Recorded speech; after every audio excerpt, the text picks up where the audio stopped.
All right, and welcome to the first video for lesson number 26, and this is in the similarity unit. We're going to actually finish this unit up after spring break. Okay, so let's take a look at this.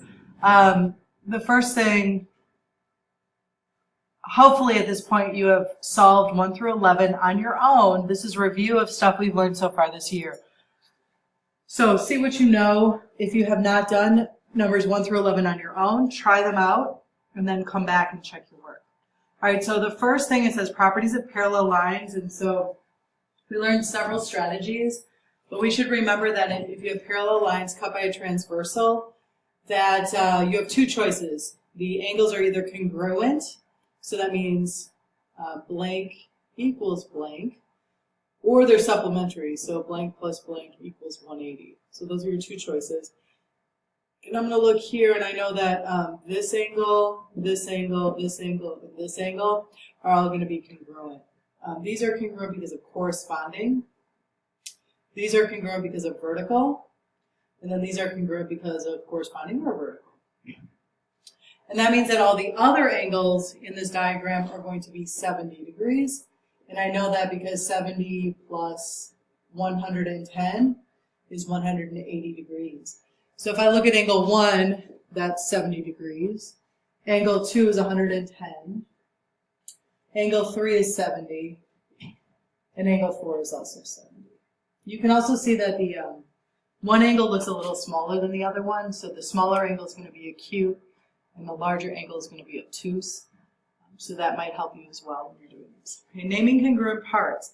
Remember, this kind of has to do with C, P, C, T, C. But in this case, we're just naming the congruent parts. So if I see PC, that's this position and this position, I know that's going to be congruent to DL, because those are in the same position in the drawing. So I'm going to say PC is congruent to DL. Angle H, well, H is in the middle, so it's going to have to be angle A, because that's in the middle of packed, triangle pack. Then we've got PCA. So P comes first, so that's going to be D. And then C is the last one, so that's going to be L. And A is the middle one, so that's going to be H.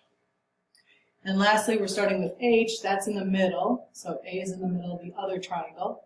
Then we've got D. D's first, so that corresponds to P. And L is last, and that corresponds to C. All right, triangle congruence. Please remember you've got to kind of squint and see what's not already marked. A lot of times it's going to happen in the middle. So here I see vertical angles. So now as I'm naming this, I see side, angle, side. So this would be side, angle, side. Again, here I see vertical angles, but I have to use 2 tick marks. So this is going to be angle, angle, side. A, S. Angle, angle, side. And then here I see this overlapping side right here. So this would be congruent by side, side, side. Okay, if you're struggling with that, we practiced in the K's. Anything in the K's will help you with that here. All right, so today we're going to start our similarity unit. So you've got to know about ratios. So we're going to review ratios, and one of the best ratios is Lucky Charms. I don't know if you've ever eaten Lucky Charms, but my children like to eat all the marshmallows out, and then all we have left is a bag of oats, right? So I want you to predict how many oat pieces do you think there are in one box, and how many marshmallow pieces do you think there are in one box? And we're going to watch this quick video where somebody actually videotaped themselves separating the oats and the marshmallows so that you can get an idea of what this looks like. It's an entire box. They wasted an entire box just to make this lovely video for us.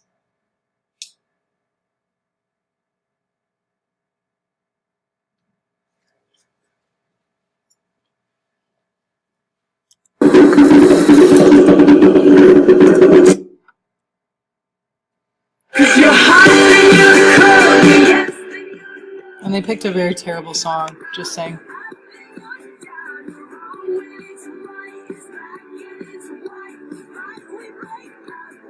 This is still a little too boring for me. So clearly at this point you should be seeing that there are many more oats than marshmallows.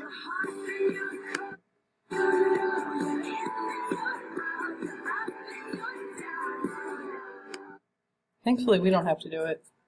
So if you just look at the two piles, you can definitely see that there are way more oats and Lucky Charms than marshmallows. And it looks to be about half and half, but actually, this is the ratio. For every approximately 300 marshmallows, there are about 2,500 oat pieces. So that's our ratio that we're looking at. So kind of interesting. Let's go back here. So if we were to write a ratio, we would say that there are about 287. And there are 2,583 oat pieces. Again, give or take, whatever. Why is that not showing up? There it is. All right, so this is what we call a ratio. A ratio is a relationship between two numbers. So in this case, it's marshmallows to the number of oats. So you can write a ratio in three ways. Let's be reminded of this. You can write it as a fraction. So we could write it as 287 over 2,583. You can write it with the word 2, so that'd be 287 to 2,583. And you can use a colon. And you'll see these if you watch advertisements on television. You'll see this all the time. Okay. Another example of a ratio is if you watch Family Guy. What's the ratio of dogs to humans? Well, there are 1, 2, 3, 4, 5 humans and 1 dog. So it'll be 1 to 5, or 1 over 5, or 1:5. Those would be the different ways to write a ratio. So if you see this, you should be thinking in your mind, okay, it's a ratio, it's a comparison of two things. All right. Some example problems that you'll see is like if we have a scalene triangle. So please be reminded a scalene triangle is a triangle with no equal sides and no equal angles. Just wait, and there it is. Okay, so I'm going to call this, it's a ratio of 4 to 5 to 6. So this side has a ratio of 4x. This is the middle side, and the long side has a ratio of 6x.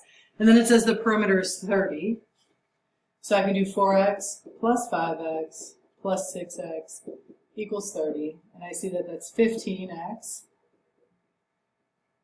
So x equals 2. And then it says what's the shortest side? Well, the shortest side is going to be multiplied by 4. So 4 times 2 is 8. So the shortest side is 8 meters. All right, in the second example, it says the measures of a triangle are in the ratio of 4 to 3 to 2. What's the measure of the largest angle?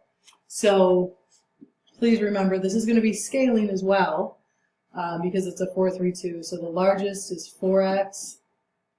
The smallest is 2x, and the middle is 3x. And what do I remember about all the angles in a triangle? Well, they add up to 180. So this is 2x plus 4x plus 3x, and that's going to equal 180. 2 plus 4, that's 6, that's 9x, equals 180, which tells me that x is going to equal 20. And they want the measure of the largest angle. Well, that's going to be the one multiplied by 4. So 4 times 20 is 80. So it's 80 degrees. In the next example, we're looking at a rectangle, and they're just giving me the ratio of length to width. So 3x is the width, 4x is the length.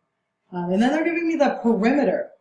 So I have to fill in the rest of the sides. In a rectangle, you know the opposite sides are congruent. So I'm going to add all this up. 4 plus 4 is 8. 8 plus 6 is 14x. Is going to equal 280. Well, when I divide by 14, I get x is equal to 20. And then, what are they asking? They want to know what is the length of the rectangle. Well, the length is going to be 4 times 20, which is 80. But this time it's not measured in degrees because it's a side length. It's measured in centimeters. So 80 centimeters would be Another common ratio that you guys talked about a lot last year is slope. Slope is the ratio of rise over run. So in this case, my rise here and my run. Be careful though, the way that this is numbered. The sides are not numbered the same, so I'm going to do 150 minus 50 over 3 minus 1, and you end up with 100 over 2, which can simplify to 50 to 1. So it's a ratio of 50. So the slope of this line is actually 50, and it would be a distance over time. So 50 miles per hour. Okay. Quick review of ratios. Now let's talk about proportions. This should also be reviewed. Remember, whenever you see a proportion, you're trying to find a missing information, you are going to use cross multiplication to solve a proportion. So this would be 5 times 54 equals 30 times A. And then you're going to go ahead and multiply that out. You should get 270, so 30A. And then when you divide by 30, you should get A equals 9. Same thing over here. You're going to cross multiply, so you end up with 3B equals 0.72 times 12. When you divide by 3, you should end up with B equals 2.88. Example number 7. This one I noticed I crisscrossed. Example number 7. Now look, you're going to have to multiply this by 4.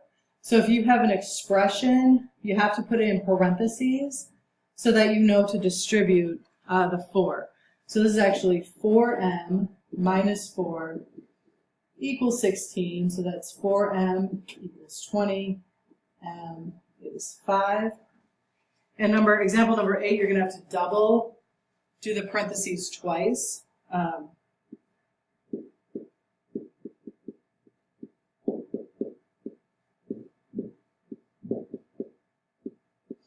So 2 times 2t, that's 4t plus 8 equals 100t minus 200. And when you work it out, you get t equals 2.17. And I rounded. All right, one last example. This is my favorite point guard at the moment, Mr. Steph Curry. And I need to make a photograph of him to put in my wallet. I know, creepy. So what's the scale factor of this photograph? Well, it's currently an 8 by 10. And I need to shrink it down by 1/2. So 1/2 would be my scale factor, and that came in right here. So what are the new dimensions going to be? Well, it's going to be 4 by 5, because I just took 1/2 inch. So all of these are examples of ratios. Here is your homework. Please note that every single example on here, you may look back in the packet, and it'll give you an example of what you need to do. Okay? If you have any questions, let me know, and I'll be more than happy to help you. A couple of key pieces of information when you're solving proportions, please make sure to put the expressions in parentheses so that you don't forget to work that out. And draw a picture. That definitely helps.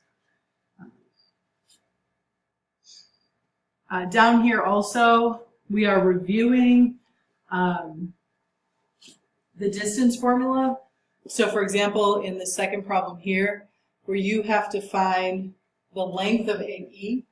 Well, AE is a diagonal line. So please don't forget that you have to do rise over run. This is 6, 8. To find the distance here, you have to use the Pythagorean theorem. 6 squared plus 8 squared equals, and go from there. Okay? Good luck. When you're finished with this, we'll go over this homework tomorrow, the answers. You should try IXL A1 as additional homework.